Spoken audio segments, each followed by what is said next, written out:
नमस्कार, straight line में आपका स्वागत है। आज से लगभग 6 हफ्ते के बाद पूरा देश आज़ादी का अमृत महोत्सव मनाएगा। यानी कि भारत को आज़ाद हुए 75 वर्ष हो जाएंगे और हम सब मिलकर उस खुशी मनाने के लिए हर किस्म की तैयारी में जुटे हुए हैं। सरकार और लोगों ने कई महीनों से इसकी तैयारी भी कर रखी है और इसको लेकर के एक जागरूकता अभियान चल रहा है। हम में से ज्यादातर लोग आज़ादी की कहानियां सुन चुके हैं या उसको सिनेमा में देखा है, नेटफ्लिक्स पर देखा है या फिर सीरियल्स में देखा है। अब बस गिनती के ही ऐसे लोग होंगे जिन्होंने कि 1947 में आज़ादी मिलते हुए देखी। इस देश को आज़ाद करने के लिए हमारे स्वतंत्रता सेनानियों ने क्या क्या नहीं किया।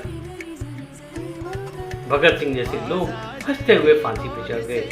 महात्मा गांधी के सत्याग्रह और जवाहरलाल नेहरू की कूटनीति सब मिलते हुए सरदार पटेल, लाला लाजपत राय और न जाने कितने सैकड़ों लोग जेल की सलाखों में बंद रहे ताकि वे ब्रिटिश सरकार पर दबाव बना सके कि भारत को आजाद किया जाए और ताकि आप और मैं मिलकर इस आजाद देश में जन्म ले सके, रह सके और खुशी से अपने अपने जीवन बसर कर सकें।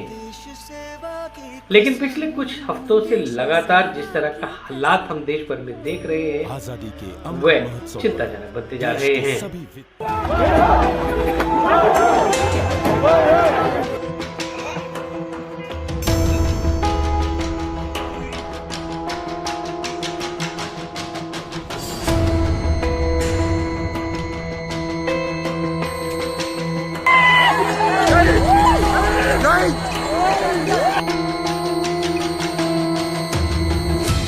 जी हाँ, पिछले कुछ दिनों में लगातार आपने देखा होगा कि देश के कई राज्यों में अग्निपथ स्कीम को लेकर के जिस तरह भारत का युवा निराशा से प्रोटेस्ट कर रहा है, आगजनी कर रहा है, हिंसा कर रहा है और एक अपना गुस्सा ऐसे दिखा रहा है जो कि देखने के लिए भी हमको सोचना पड़ता है कि आखिर आक्रोश क्यों है।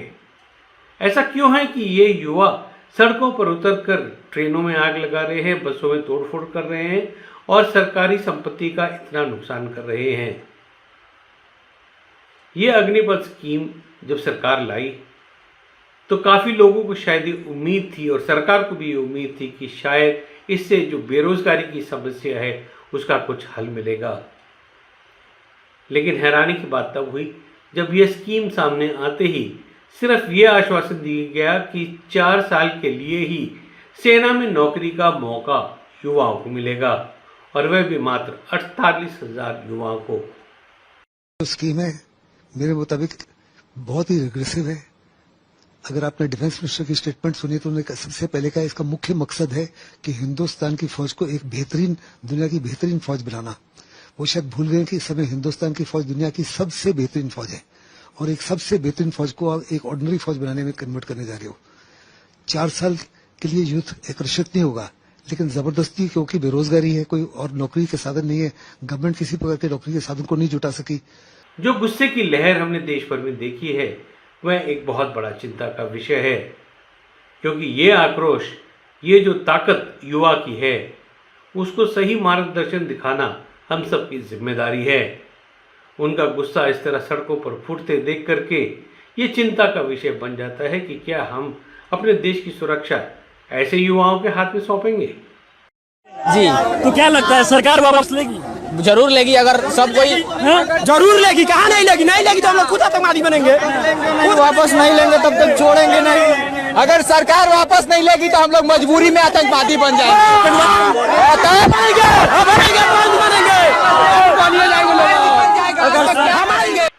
पिछले कई दिनों से हिंसा का तांडव हमने देखा है देश के कई राज्यों में। जहां पर जिस तरह की हिंसा देखी गई वह चिंता का विषय भी बनती जा रही है, क्योंकि ये छात्रों का गुस्सा इस बात को लेकर के है कि उन्होंने कोरोना काल में काफ़ी सब्र दिखाया था। उन्हें बेसब्री से इंतज़ार था कि सेना में भर्ती शुरू होगी और उन्हें एक मौका देश की सेवा का मिलेगा। और जो लोग उन पर टिप्पणी कर रहे हैं वह बात याद रखें कि ये किसी जॉब के लिए नहीं जा रहे हैं, क्योंकि सेना में भर्ती होकर बॉर्डर पर खड़े होकर सीने पे गोली खाना जॉब नहीं जुनून होता है।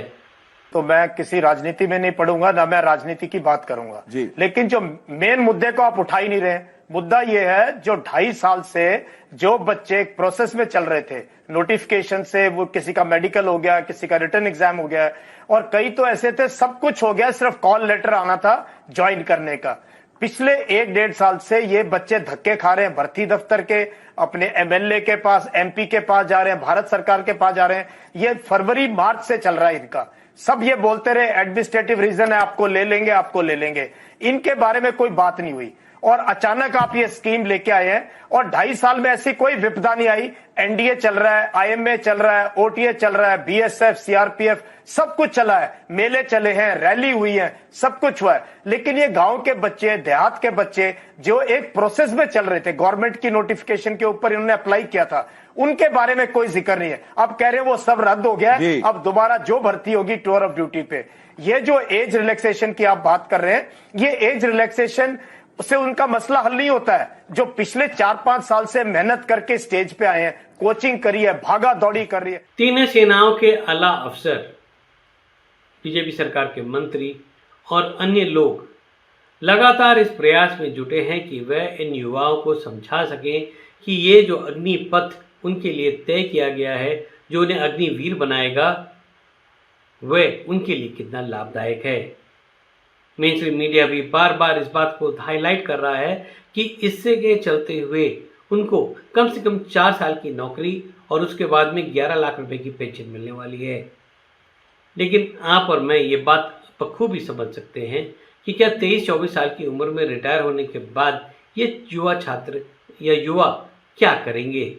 अग्निवीर का दर्जा पाने के बाद क्या इन्हें कोई और नौकरी मिलेगी या कोई और विकल्प इनके सामने होगा ताकि वे बाकी की जिंदगी बसर कर सके? यही आशंका को लेकर के लगातार विरोध प्रदर्शन होता आ रहा है और उनका सवाल ये बात को बार बार उठा रहा है कि 3 साल तक सेना ने किसी भी तरह की भर्ती नहीं की। इनमें से कई युवा लगातार इस प्रयास में जुटे रहे, अपनी फिजिकल फिटनेस को लेकर के, और तैयारी करते रहे कि जिस दिन सेना की भर्ती शुरू होगी वह उसमें जाना चाहेंगे। लेकिन अब उनके सामने जब यह अग्निपथ रखा गया तो शायद उनको ये बात समझने में और हजम करने में समय लगता है। वे बार बार इस बात में दोषी मान रहे हैं कि सरकार ने अगर ये स्कीम लानी भी थी तो उनके साथ बातचीत करके या उनको समझा बुझाकर इस स्कीम के फायदे पहले उठाने चाहिए थे। हालांकि सरकार के रुख में कुछ नरमी जरूर आई है। उम्र की लिमिट है उसको 21 से बढ़ाकर 23 कर दिया गया है ताकि जो कई युवा जो हैं जिनको की नौकरी का अवसर नहीं मिल रहा था वह शायद अब उनको मिल जाए। 4 साल के लिए फिजिकल करके 4 साल की नौकरी करें, 21,000 सैलरी पे आप ही जॉब करते हैं, आपका 2 लाख रुपया सैलरी मिल रहा है, 3 लाख रुपया एगो मंत्री को, उनका पेंशन कटिए, उनका पैसा कटिए। जिस देश का सेना सुरक्षित नहीं है, जिस देश का युवा सुरक्षित नहीं, वो देश क्या भाड़ में जाएगा? ये लोग तो ऑलरेडी पहले के सब इनको क्या पता कि मेहनत क्या होता है। मेहनत देखना है तो सुबह गांव के फील्ड में जाइए, वहां समझ में आएगा कि युवा कैसे मेहनत करता है। एगो मिडिल क्लास के माँ बाप कितने उम्मीद लेके एक बच्चे को पढ़ा के फौज में कितना मेहनत से भेजते हैं, अपना खून पसीने का कमाई लगा के वो लोग फौज में भेजने का सपना देखते हैं। इन लोग का जो मर्जी वो कानून बना देगा, देश किसी के बाप का नहीं है। जितना अधिकार इन मोदी का है, जोगी का जिसका भी है, उससे अधिकार बामे है और हम इस देश के हैं। अगर हमारा युवा का बात कोई ना सुनेगा तो हमारा आंदोलन जारी रहेगा।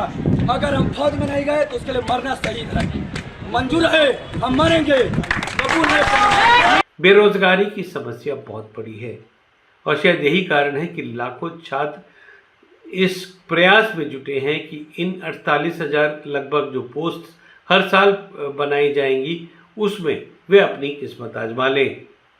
लेकिन 4 साल शायद उनको संतुष्टि नहीं दे रहे और वे चाहते हैं कि इसके बाद सरकार शायद इस बात पर ध्यान दे कि 4 साल से बढ़कर अगर ये मियाद बड़ी हो जाती है तो उनके लिए वह एक करियर ऑप्शन भी बन जाएगा ताकि वह हंसते खेलते हुए देश की सेवा कर सकें। I didn't anticipate any protest like this. This is a scheme in which I was part of the initial planning team, and I worked on it for almost a year and a half, and I now see the scheme coming to a completion and introduction into the armed forces. It's a transformational scheme, as I said. It will transform the armed forces in many ways. It is I would say, the single biggest human resources management transformation that has ever happened in the Indian military. And this is beneficial for the country, it is beneficial for the youth, because it opens up more opportunities.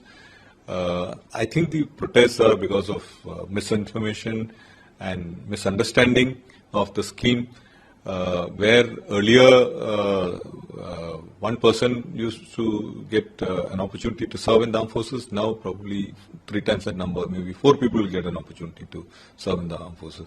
So, and only thing is, he will serve for a shorter duration initially.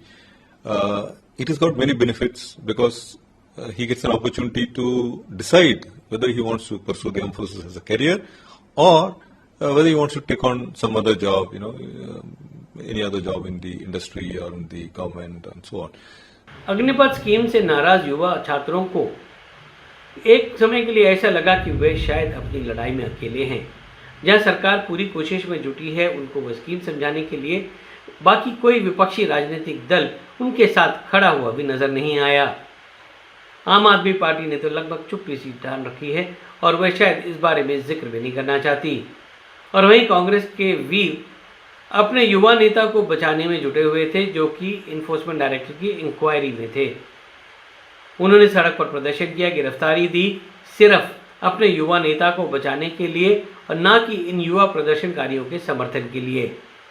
अपनी अपनी selfie photo खींच करके वे अपनी निष्ठा party अध्यक्ष को दिखा रहे थे, लेकिन देश के लिए इन छात्रों सैकड़ों छात्रों के साथ वे कहीं पे भी खड़े हुए दिखाई नहीं दिए।